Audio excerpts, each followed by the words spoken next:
दोस्तों आजकल हर इंसान अपनी गाड़ी को ना बेस टू टॉप करवाने में लगा करोल बाग से। और ये काम इतना ज्यादा पॉपुलर हो चुका है कि जब इंसान नई गाड़ी को खरीदने जाता है तो वो हमेशा यही सोचता है कि क्यों इतने सारे पैसे लगाने, मैं बेस खरीद लेता हूँ और उसको टॉप में कन्वर्ट तो करवा ही लूंगा।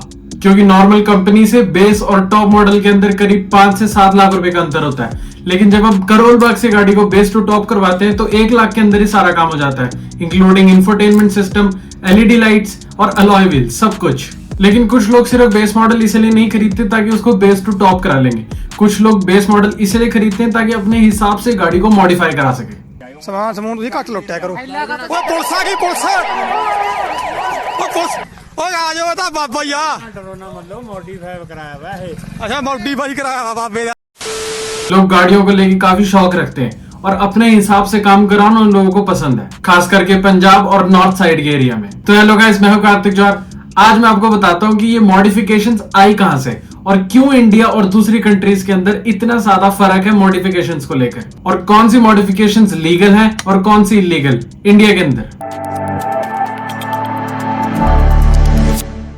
मॉडिफिकेशंस का कांसेप्ट शुरू हुआ अमेरिका हॉट रॉड के एरिया से।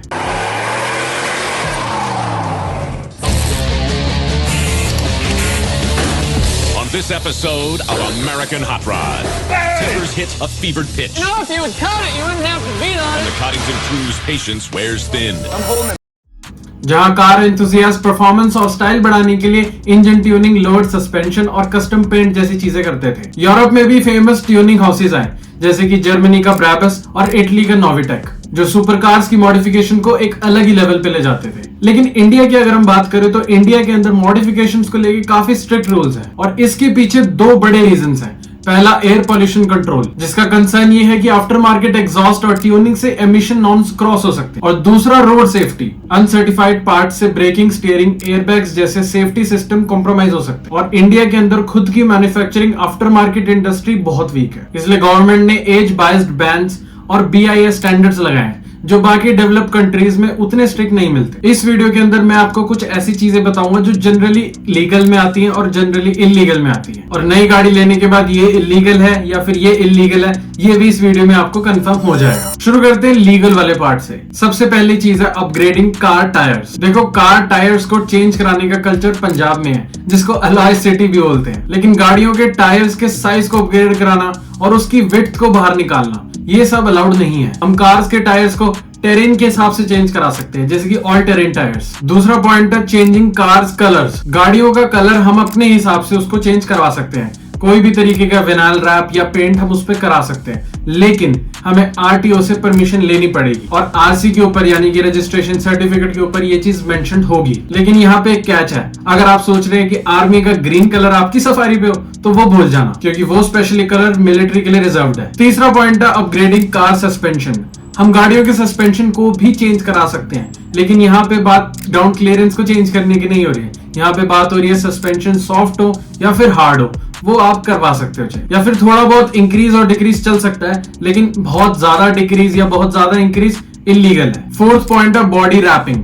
मैंने सेकंड पॉइंट के अंदर भी कलर को पेंट करने की बात करी थी, लेकिन यहाँ पे मैं रैप की बात कर रहा हूँ, जो कि काफी ज्यादा ट्रेंडिंग है। आजकल कई सारी PPF आ चुके हैं जो कलर भी चेंज कर देती है गाड़ियों के, जिनकी कॉस्ट 10,000 से लेके लाखों तक जा सकती है, लेकिन विनाइल रैप को कराने के लिए भी RTO से परमिशन लेनी पड़ती है। फिफ्थ पॉइंट है car modification with body kits, जैसे कि फॉर्च्यूनर को लैंड क्रूजर बनाना, पुरानी फॉर्च्यूनर को नई फॉर्च्यूनर बनाना, ये सारे स्प्लिटर्स वगैरह यूज करके ये सारी चीजें होती है। और बॉडी किट्स इंडिया में लीगल है, लेकिन बॉडी किट्स तब तक ही लीगल है जब तक वो स्ट्रक्चर के साथ कोई छेड़छाड़ ना करी जाए। सिक्स पॉइंट है इंस्टॉलिंग CNG किट्स। अगर आपके पास भी कोई पेट्रोल गाड़ी है और आप उसका तेल डलवाते डलवाते पागल हो चुके हो तो आप CNG आफ्टर मार्केट भी डलवा सकते हो। और CNG की कॉस्ट की बात मैंने पुरानी वीडियो में करी थी, डू चेक इट आउट। लेकिन आफ्टर मार्केट CNG किट को लगवाने के पहले भी आपको RTO से परमिशन लेनी पड़ती है, जिसके अंदर RC के अंदर ये चीज मेंशन होगी कि गाड़ी के अंदर CNG डल। सेवेंथ पॉइंट है इंस्टॉलिंग LED DRLs। DRLs मतलब कि डे टाइम रनिंग LEDs। वैसे तो LED DRL सिर्फ एक शो के लिए होती है, इनका कुछ खास फर्क पड़ता नहीं है,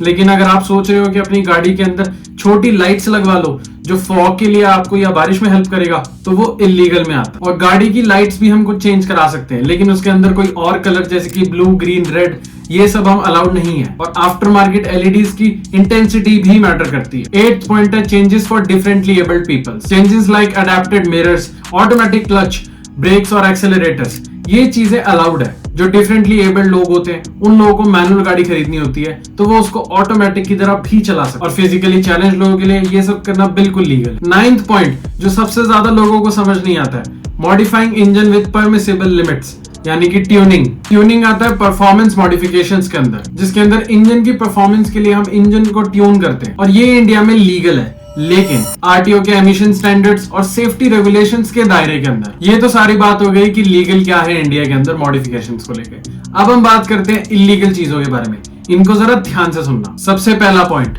टिंटेड विंडो ग्लास। आपकी गाड़ी के ऊपर कर्टन लगाओ या बिल्कुल भी विजिबिलिटी ना हो, कोई भी ब्लैक फिल्म या कोई भी तरीके की टिंटेड फिल्म उस पे लगी हो, तो वो इलीगल ही मानी जाती है। वैसे तो 50% विजिबिलिटी ही अलाउड होती है, लेकिन ये 50% 70% इंडियन पुलिस को नहीं समझ आता। अगर गाड़ी के ऊपर विजिबिलिटी उनको कम दिखी और बाई चांस आपने कोई फिल्म लगाई हो, तो आपका चालान जरूर कटेगा। आपने कई सारी वीडियोस ऐसी देखी होगी इंटरनेट के ऊपर, जिसके अंदर लोग इसी चीज को लेके कंप्लेन करते हैं कि भैया ये तो कंपनी ने फिट करके दी है रोल अप कर्टन्स, लेकिन वो भी ये लोग नहीं मानते हैं। चंडीगढ़ जैसे शहर के अंदर अगर आप उस रोल अप कर्टन्स को लगा के गाड़ी को घूम रहे हो, तो आपका चालान जरूर कटेगा। Second point, installing fancy horns या फिर प्रेशर हॉर्न। गवर्नमेंट की गाइडलाइंस के हिसाब से 100 डेसिबल्स के ऊपर साउंड हॉर्न अलाउड नहीं है। सायरन, हूटर्स, पुलिस वाली फील देते हैं, लेकिन ये सब बिल्कुल इलीगल है। तो अगर अगली बार आफ्टर मार्केट हॉर्न लगाओ तो जरूर चेक कर लेना कहीं वो प्रेशर हॉर्न ना हो। Third point, using designer registration plate. किसी भी तरीके की डिजाइनर नंबर प्लेट अलग अलग फॉन्ट्स में जो लिखी होती है, वो सब इलीगल है। सिर्फ HSRP नंबर प्लेट ही अलाउड है, यानी कि हाई सिक्योरिटी रजिस्ट्रेशन प्लेट्स, जिसमें IND इम्बोस्ड होता है। लेकिन आजकल इन्हीं में काफी सारी कॉपीड नंबर प्लेट्स आते हैं, जिनके अंदर आप नोट करा होगा कि गैप खत्म हो जाता है, जो शायद थोड़ी कूल लगती है, लेकिन वो भी अगर पुलिस को समझ आ गई तो वो भी इलीगली कंसिडर करी जाएगी, उसके लिए आपको चालान हो जाएगा। फोर्थ पॉइंट आता है एग्जॉस्ट पाइप्स को लेके। कंपनी के फिटेड ओरिजिनल एग्जॉस्ट पाइप को चेंज करके एक लाउड एग्जॉस्ट लगाना, वो भी बिल्कुल इलीगल है according to rule number 120 of CMVA act. क्योंकि इन पाइप से नॉइज पोल्यूशन तो होता ही है, साथ में PUC को चेक करने के लिए भी प्रॉब्लम क्रिएट करते हैं, और PUC हर इंडियन कार में मैंडेटरी होता है। और PUC से हमें पता लगता है कि एमिशन लेवल्स क्या है गाड़ी के। तो अगर अगली बार लाउड एग्जॉस्ट सुनने का मन है तो ओरिजिनल यूज करना जो कंपनी के साथ आता है, दूसरा लगवाया तो चालान भरना पड़ेगा। 6th पॉइंट आता है यूजिंग ओवरसाइज्ड अलॉय व्हील्स। गाड़ी के इनर फेंडर्स को कट करके जो 22-22 इंच के अलॉयज लगवाते हैं पंजाब में लोग, वो सिर्फ पंजाब में ही चलते हैं। लेकिन अगर गाड़ी के टायर की विड्थ गाड़ी की बॉडी लेंथ से बाहर है और गाड़ी का टायर बहुत ज्यादा ही बड़ा है, तो आपको फाइन तो जरूर भरना पड़ेगा। तो गाड़ियों में लगे अलॉय तो बहुत अच्छे लगते हैं, लेकिन ध्यान रहे कि गाड़ी से बाहर ना जाए और टायर का साइज बहुत ज्यादा बड़ा ना हो। 7th पॉइंट है बुल गार्ड को लेकर। कुछ लोग बुल गार्ड्स को बॉडी किट्स के अंदर समझ लेते हैं, लेकिन बुल गार्ड और बॉडी किट्स दोनों अलग चीज है। बुल गार्ड्स बेसिकली आज से कुछ टाइम पहले आप लोगों ने गाड़ी में नोट करा होगा, ज्यादातर हर SUV वाला अपनी गाड़ी के ऊपर आगे स्टील की और मेटल की रॉड्स लगवाता था, आगे और पीछे, ताकि गाड़ी आगे से ठोके तो भी सेफ्टी रहे, पीछे से ठोके तो भी सेफ्टी रहे। लेकिन रिसेंटली इस चीज को बैन कर दिया गया।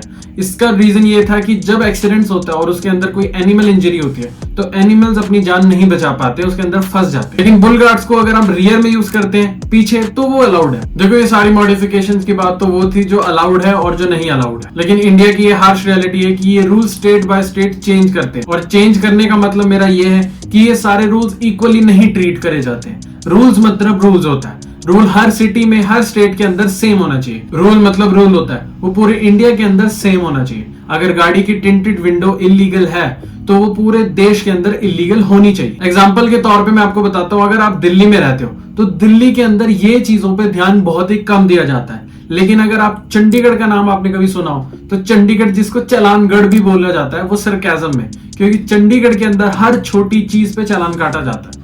और वो अच्छी बात है, लेकिन इस चीज को पूरे देश के अंदर अच्छे से फॉलो करना चाहिए। और रूल्स तभी रहते हैं जब उन्हें अच्छे से फॉलो करा जाए या फिर फॉलो करवाया जाए, फिर चाहे वो हेलमेट ना लगाना हो या फिर सायरन लगाना हो। ऐसा नहीं होना चाहिए कि एक स्टेट के अंदर आपकी गाड़ी के टायर बाहर है और आज दूसरी जैसी स्टेट में आप एंटर करते हो वहां आपको घुसते ही चालान कट जाता है। रूल्स को रूल्स की तरह ट्रीट करना चाहिए और पूरे इंडिया के अंदर वो सेम होना चाहिए। Thank you for watching.